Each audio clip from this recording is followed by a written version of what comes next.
group of three, Satoshi Noguchi here from Japanese Space Agency, Oleg Kotov from Russia, and T.J. Creamer, another Army colonel from NASA. So they joined Max and I, and that complemented what we called Expedition 22. Takes us into 2010.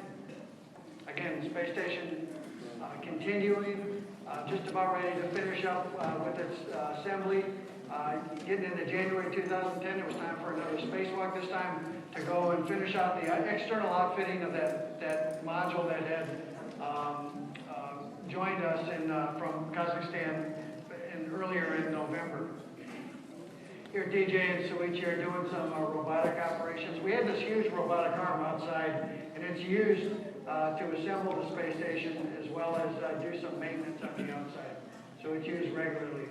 February 2010, it was time for STS-130 or Atlantis.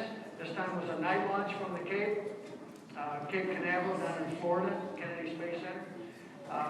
They spent 2 days, of course, catching up to the space station, docked just the way all shuttles have docked to the station. This time they were bringing up the last major module for the space station. So we, again, after they docked, welcomed another visiting crew on board, and they spent about a week, 7 or 8 days with us. Again, and during that time we took that module out of the payload bay of the space shuttle with the robotic arm and attached it to the space station. That's what you see right here. That's 12 feet across, to give you an idea of, and probably almost 40 feet long. Inside that module, we have a lot of our life support equipment, oxygen producing, carbon dioxide removing equipment. Our toilet ended up in there. And also we have this thing, which is what we call the cupola. It's got 6 windows around it and then one large window on the top of this picture. It's actually pointing down to the Earth. And that was the highlight of my last flight, because for the first time you could see the entire planet from one vantage point on board the space station. We have lots of windows on board, but most of them are porthole type windows where you can only see part of the Earth at one time. Here's some of the operations that were going on to outfit that new module. We were moving some of the major equipment from other modules that had been previously brought up in different parts of the space station and moving it into that new module that they brought up. Beautiful view of the Earth there in the background. I'm going to show some photography, more photography here in a minute. We do a lot of science and research up there. It is a laboratory providing a unique environment of weightlessness. And you can do a lot of things in weightlessness that you can't do here on the ground. And we've got experiments all the way from, I mentioned the satellite flight control systems, to plant experiments here. We've done some animal experiments. We had some mice on board as well. This plant experiment is DNA related.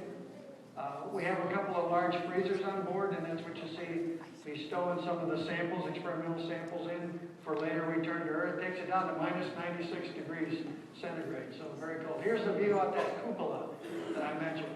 Just a spectacular view, and I spent a lot of free time, which I did not have a lot of, but a lot of my free time that I had in the last month on board, I spent in the cupola, where you can see the entire Earth, as I mentioned, from one vantage point. Just a spectacular view. We go around the Earth every 90 minutes. I think I might have mentioned that. So we see lots of sunrises and sunsets. Beautiful views like this. That's the sun's reflection off the ocean there, off water.